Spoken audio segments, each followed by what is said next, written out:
naman ako sa aking kusina. Magluluto na naman ako ng almusal namin. At meron po tayo ditong tilapia at saka mga gulay at yung mga ricado natin. So, ayan. Unahin ko munang iprito yung ating isda bago natin siya sabawan. So, ayan. Ihanda ko lang siya guys. And simulan natin magluto.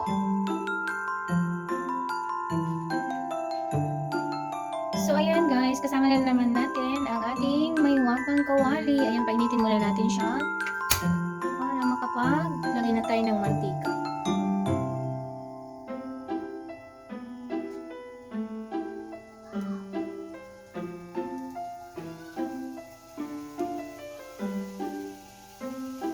O, diba? Nipis lang kasi yan siya guys. Madali lang siya uminit pa.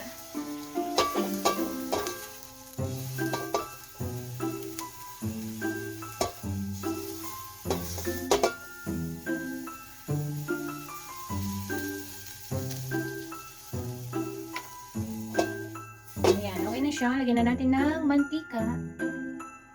So, ayan, nakapaglagay na ako ng mantika. Painitin na lang natin yan para may lagay na natin ang tilapia.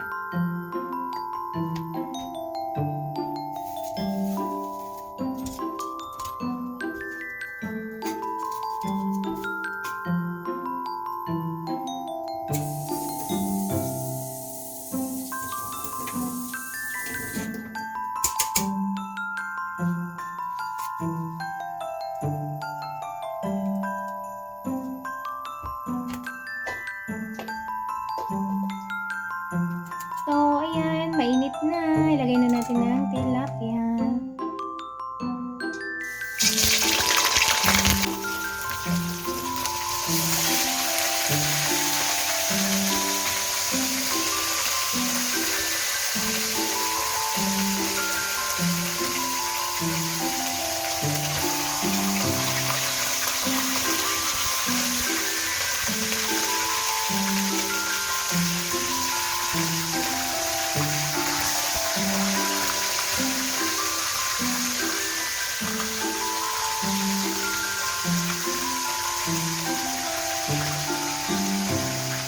Ayan, lakasan lang muna natin ng apoy.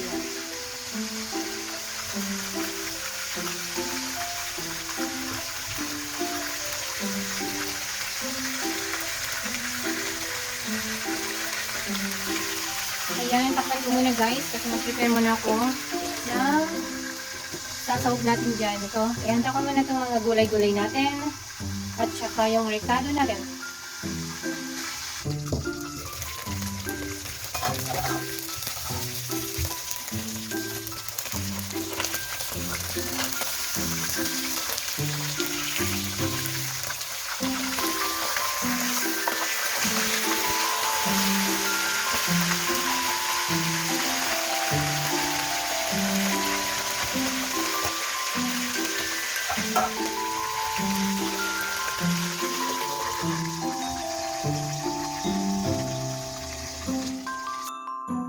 Nihanda ko na ang aking ricado at saka mga gulay na ugasan ko na yan guys. Yan ang ating repolyo at saka patatas.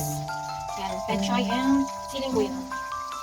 Yan, magsasabaw tayo ngayon ng fried tilapia.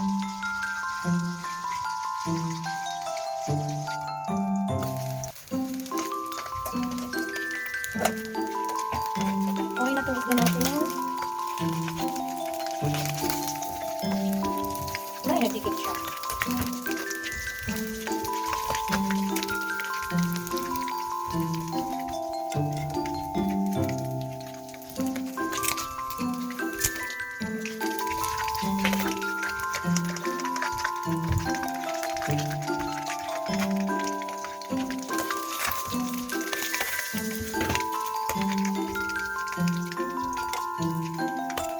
So, yan. Ito ng ating fried tilapia.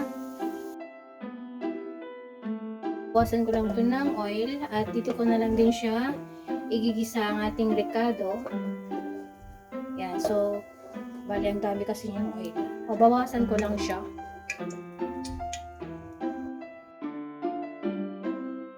Bawasan ko na yung oil natin sa pan. So, magigisa na tayo ng ricado. Lagay natin yung Unahin ko yung bawang. Ito na naman ako, dahan-dahan na naman ako sa paghalo. Kasi wala na naman akong magic sandok. Wala, taong bahay kasi ako guys. At saka white lang. Wala ako nakakalabas ng bahay. Nakakalabas naman ako pag nagsusundo. Ayan. So sobrang busy na school days kasi. So ayan, sunod natin ang ating luya.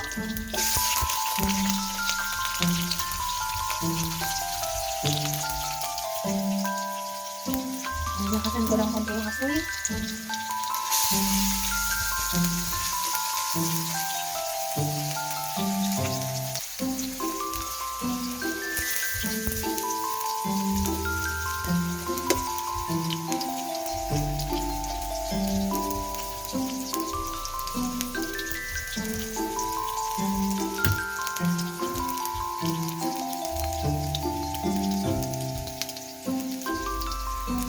Then, next natin yung ating sibuyas.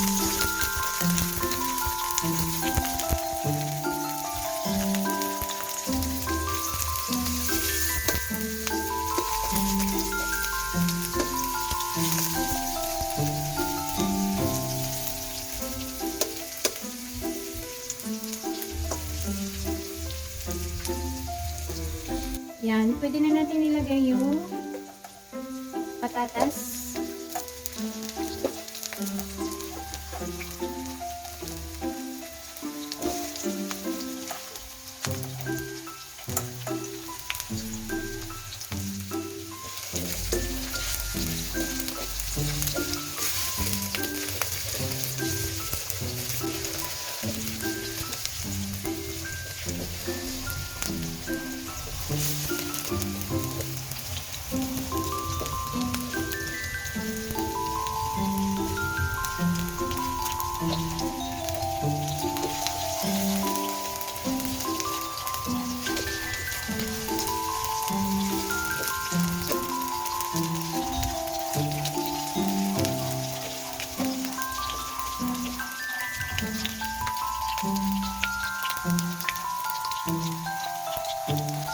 So yan, lagyan na natin ng water.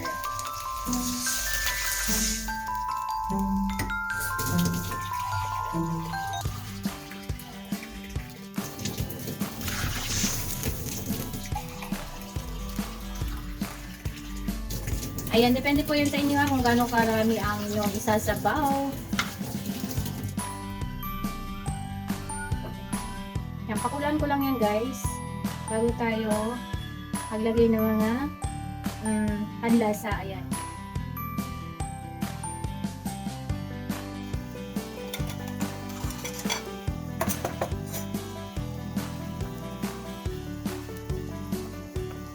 So ayan guys, malambot ng ating patatas. Lagyan na natin itong isda.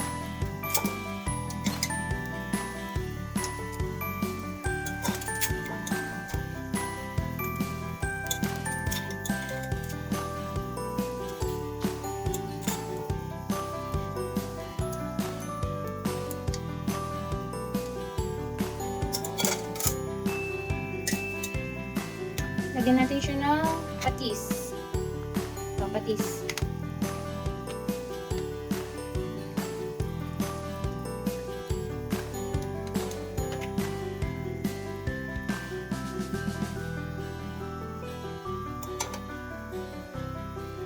Serve natin itong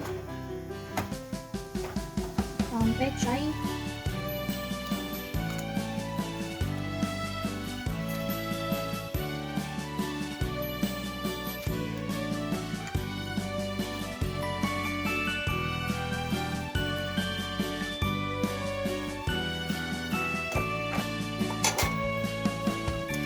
Lagyan natin siya ng ginisa mix.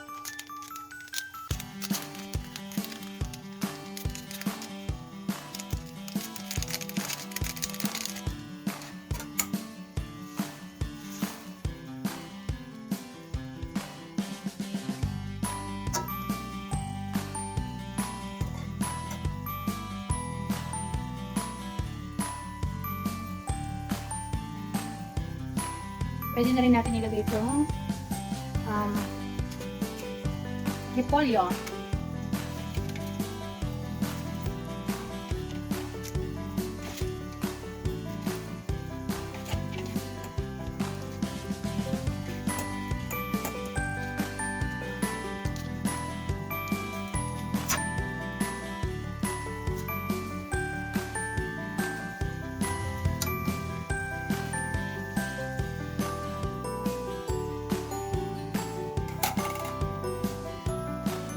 Tsaka yung sili natin. Ayan, pakulan lang natin siya guys para maluto ang ating mga gulay. And then, saka natin siya tignan kung okay na yung lasa.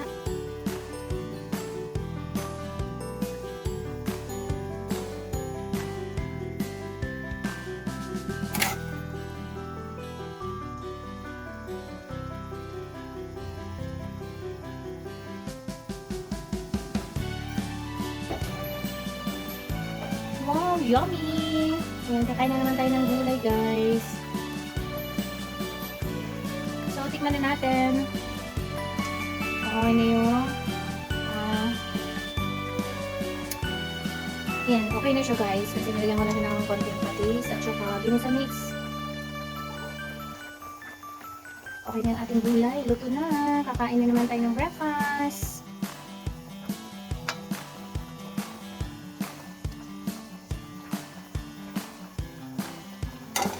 Ang fried tilapia na sinabawan.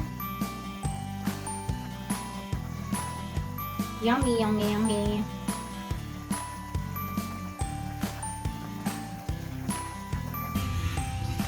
So, ayan. Kakain na po tayo ng almusal natin. Ayan po ang aking ulam.